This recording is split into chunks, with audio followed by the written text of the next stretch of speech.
हरियाणा के भिवानी में एक ऐसी वारदात हुई जिसने पूरे राज्य की रूह हिला दी। एक मासूम 18 साल की लड़की मनीषा, जो दिन में बच्चों को पढ़ाती और रात में अपने सपनों के नक्शे बनाती। दरअसल बात है 11 अगस्त 2025 की दोपहर। बच्चों को पढ़ाने के बाद मनीषा अपने पिता को कॉल कर कहती है, पिताजी आज मैं कॉलेज जा रही हूँ, मुझे घर लौटने में देरी हो जाएगी, आप चिंता न करना। लेकिन शाम होते होते जब मनीषा घर नहीं लौटती तो पिताजी की चिंताएं बढ़ने लगती हैं। उसे ढूंढा जाता है, तलाशा जाता है, लेकिन मनीषा का कोई अता पता, कोई सुराग नहीं लगता। 2 दिन बाद खेतों के बीच नहर के पास मनीषा की लाश मिलती है और जिसे देखकर लोगों की रूह कांप जाती है। दरअसल मनीषा की किसी ने गला काट कर, गला रेत कर उसकी हत्या कर दी थी। उसका चेहरा पहचान में ना आए इसलिए एसिड डालकर उसे जलाने की कोशिश की गई थी। पोस्टमार्टम की रिपोर्ट के अनुसार मनीषा के गले की हड्डियां, मांस तक वहां से गायब थे। सोचिए, कोई इंसान इतनी बेरहमी के साथ कैसे किसी की हत्या कर सकता है। और सबसे बड़ा सवाल कि पुलिस ने इस केस में शुरुआत से ही लापरवाही क्यों बरती। भिवानी की गलियों से लेकर रेवाड़ी तक इस केस में मोमबत्तियां जल उठी। लोग सड़कों पर उतर आए, बच्चा बच्चा प्रदर्शन में उतर गया और सभी की चिल्ला चिल्ला कर एक ही आवाज कि हमें इंसाफ चाहिए, मनीषा के हत्यारों को फांसी चाहिए। ये कहानी सिर्फ एक लड़की की हत्या की नहीं, दरअसल ये कहानी हमारे उस सिस्टम की बेरहमी की है, जहां पर शिकायत लेकर जाने पर कहा जाता है कि शायद आपकी लड़की किसी के साथ भाग गई होगी, कुछ समय बाद लौट कर आ जाएगी। इस कहानी में भी कुछ ऐसा ही होता है। आज इस वीडियो के माध्यम से हम यही जानने की कोशिश करते हैं कि दरअसल इस कहानी की सच्चाई क्या है।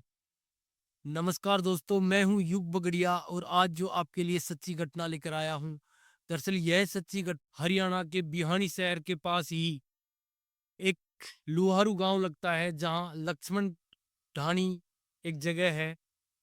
वहीं पर एक 18 वर्षीय मनीषा अपने पिता के साथ में रहती है, जिसके पिता का नाम संजय होता है और वो मजदूरी किया करते हैं। इसी के चलते मनीषा के कंधों पर भी काफी जिम्मेदारियां होती हैं। उन जिम्मेदारियों को निभाने की खातिर ही मनीषा एक किड्स स्कूल होती है जिसके अंदर टीचिंग का काम करती है, बच्चों को पढ़ाने का काम क्या करती है। जो मनीषा खुद है, उसने भी कुछ ही समय पहले 12th पास की है और 12th पास करने के बाद उसकी खुद की भी कॉलेज करने की इच्छा है, जिसके लिए वो बीएससी नर्सिंग में एडमिशन के लिए एक कॉलेज जाती है। दरअसल जिस स्कूल में मनीषा पढ़ाती है, उस स्कूल का नाम होता है किड्स स्कूल और वो मनीषा के लुहारू गांव से कुछ दूर एक गांव पड़ता है, सिंघानी गांव, वहीं पर ये स्कूल होती है। और बात है 11 अगस्त 2025 की कि मनीषा अपने घर से बच्चों को पढ़ाने के लिए किड्स स्कूल के लिए निकलती है।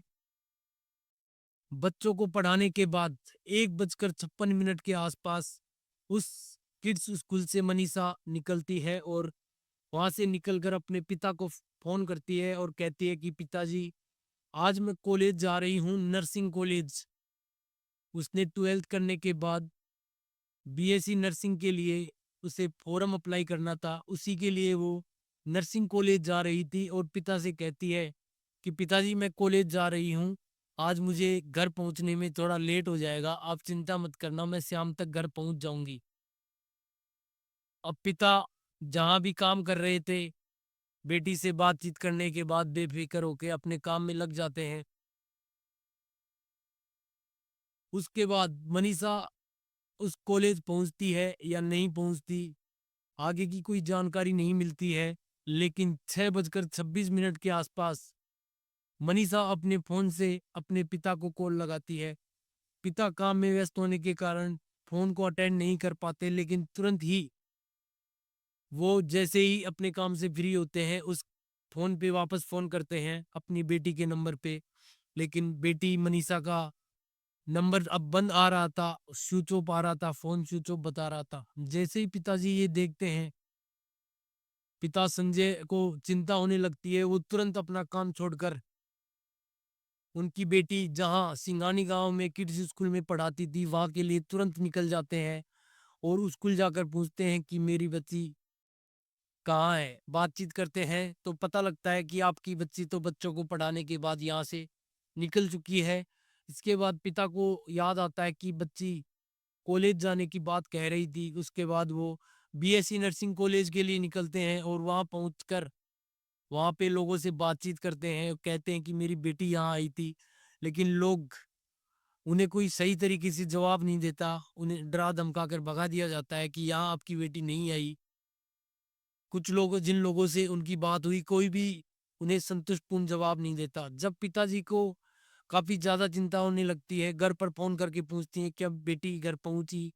लेकिन जब ना का जवाब मिलता है, तब पिता 112 नंबर पर कॉल करते हैं और पुलिस को ये सारी घटना बताते हैं।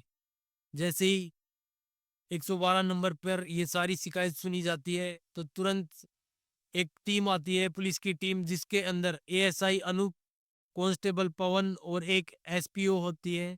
ये 3 लोग मौके पर पहुंचते हैं और संजय की पूरी कहानी को सुनते हैं। संजय अपनी पूरी वारदात बताते हैं। उसके बाद 112 नंबर टीम संजय को अपने साथ लेती है और उसे बीएससी नर्सिंग कॉलेज पहुंच जाते हैं। वहां जाकर पूछताछ करते हैं, लेकिन पूछताछ में कुछ पता नहीं लगता। तब 112 नंबर टीम सीसीटीवी फुटेज दिखाने के लिए कहती है, तो वहाँ जवाब मिलता है, नहीं, अब तो शाम हो चुकी है, ऑफिस बंद हो चुका है। आप कल आना, जब दफ्तर सुबह खुलेगा, तब आपको सीसीटीवी फुटेज दिखा दी जाएगी।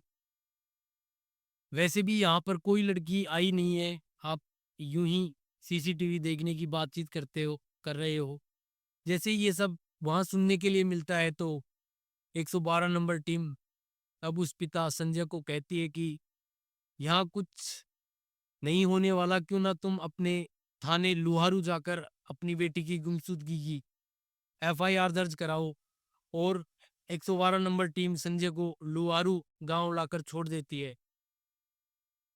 अब शाम हो जाती है, संजय अपने लुहारू थाने पहुंचता है। वहां जाकर वो अपनी बेटी की गुमशुदगी की एफआईआर दर्ज करने के लिए कहता है, लेकिन वहां पर जो स्टाफ होता है वो उस संजय से कहता है कि शायद तुम्हारी बेटी किसी के साथ भाग गई होगी, कुछ समय बाद लौट आएगी।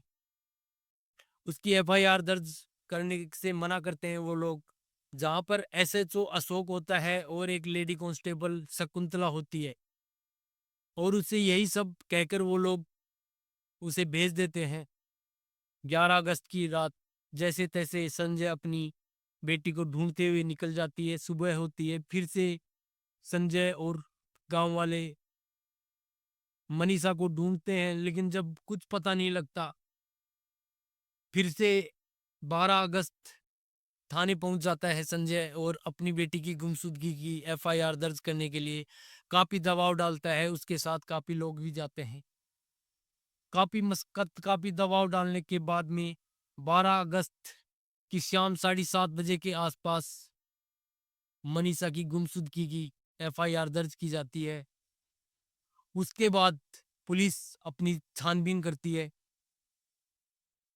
अब पुलिस भी नर्सिंग बीएससी नर्सिंग कॉलेज पहुंचती है और वहाँ पे शकुंतला जो लेडी कांस्टेबल होती है, वो जाकर बातचीत करती है, पूछताछ करती है और कहती है कि मुझे सीसीटीवी देखना है।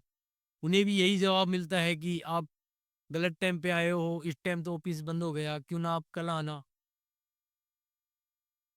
और वो भी वहां से चली आती है। मतलब साफ साफ ये था कि जो लुवारू थाना था पूरी तरीके से इस केस को, मतलब एक लापरवाही भरी नजरों से देखता है। कोई अपनी जिम्मेदारी के हिसाब से काम नहीं करता। 13 अगस्त को जो संजय होता है लड़की का, मनीषा के पिता, उसे एएसआई शकुंतला फोन कर कहती है कि हमें खेतों के बीच यहाँ नहर के पास में एक लड़की की डेड बॉडी मिली है, क्या आप शनाख्त के लिए यहाँ पर आ सकते हो? जैसे ही संजय ये बात सुनता है, तो दौड़ा हुआ उस लोकेशन पर वहां पहुंचता है। वहां पहुंचकर जो वो देखता है, उसकी रूह कांप जाती है। दरअसल जो डेड बॉडी थी वो उसी की बेटी मनीषा थी, जिसकी किसी ने बड़ी ही बेरहमी के साथ गला काट कर हत्या कर दी थी। उसका गला पूरी तरीके से काट दिया गया था। आधा सेंटीमीटर शायद कुछ गला बचा हुआ था। उसका चेहरा पहचान में ना आए, इसी के खातिर उसके ऊपर एसिड डालकर उसे जलाने की कोशिश की गई थी। उसकी आंखें, उसके कान, कुछ दिखाई नहीं दे रहा था। ये सब देखकर वहां आसपास के सभी लोग हैरत अंगेज, काफी दुखी, और जो संजय होता है उसका रो रो कर बुरा हाल। अब क्या था उसके बाद, मनीषा की बॉडी को पोस्टमार्टम के लिए भेज दिया जाता है और आसपास के इलाके में हाहाकार मच जाता है। लोग मनीषा के लिए, मनीषा के न्याय के लिए सड़कों पर उतर जाते हैं, धरना प्रदर्शन करने लगते हैं और सभी की एक ही मांग कि जितनी जल्दी हो सके मनीषा के कातिलों को पकड़ा जाए और उन्हें फांसी मिलनी चाहिए। यही मांग के साथ चारों तरफ बिहानी के आसपास के इलाकों में प्रदर्शन होने लगते हैं। उसके बाद कुछ समय बाद मनीषा की भिवानी हॉस्पिटल से पोस्टमार्टम रिपोर्ट आती है, जिसे देखकर और सुनकर परिजनों को बिल्कुल भी यकीन नहीं होता। परिजन व आम लोग मनीषा के शव को लेने से मना कर देते हैं। उनकी डिमांड होती है कि मनीषा के शव का पोस्टमार्टम ऐसी जगह होना चाहिए, वो रोहतक के लिए डिमांड रखते हैं जहां पर सारी सुविधाएं हों, आधुनिक टेक्नोलॉजी हो, जिसके द्वारा क्लियर सारी बातों का पता लग जाना चाहिए कि मनीषा की हत्या किस तरीके से हुई है, उसके साथ बलात्कार जैसी दुर्घटना हुई है या नहीं, उसकी हत्या को अंजाम किस तरीके से दिया गया है, उसके जो चेहरे को जलाने की कोशिश की गई है, इन सभी बातों की पुष्टि मनीषा के मनीषा के जो परिजन लोग होते हैं, आम लोग होते हैं, सभी वो सारी सच्चाई जानना चाहते हैं। मनीषा के शव को लेने से साफ साफ इनकार कर देते हैं। उसके बाद मनीषा के शव को रोहतक हॉस्पिटल भेजा जाता है। वहां से दोबारा से मनीषा का पोस्टमार्टम होता है और जो पोस्टमार्टम में कई चीजें सामने आती हैं जिनसे भी लोग काफी आहत होते हैं, लेकिन अब भी परिजन लोग मनीषा के शव को लेने से इनकार कर रहे हैं। उनकी एक ही इच्छा है, जब तक मनीषा के कातिल पकड़े नहीं जाएंगे मनीषा का अंतिम संस्कार नहीं किया जाएगा।